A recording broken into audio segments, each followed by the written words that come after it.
Donc, ce qu'il faut retenir, c'est que c'est une maladie qui se transmet par voie respiratoire, par les gouttelettes. La parole peut être un mode de contamination, mais c'est effectivement la toux et les éternuements qui sont les plus contagieux. Des symptômes qui ressemblent à ceux de la grippe. La définition pour les épidémiologistes, c'est l'existence de fièvre et de signes respiratoires. C'est un petit peu ce qui fait le point commun. Après, il y a d'autres symptômes qui ont été rapportés.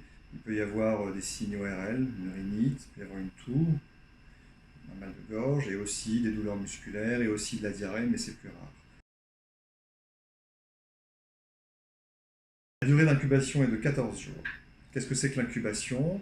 C'est le temps qu'il y a entre le premier contact avec une personne qui est malade, et donc contagieuse, et le développement des symptômes, ou l'apparition de la maladie.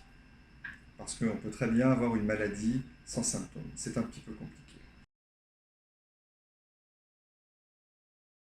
Les personnes âgées sont la principale catégorie à risque, je dirais.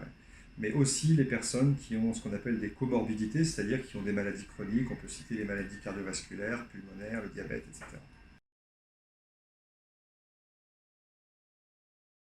Le port du masque si on n'est pas malade, sauf dans des conditions particulières de soins apportés aux malades, justement, et donc c'est le cas des professionnels de santé, il est inutile de porter un masque.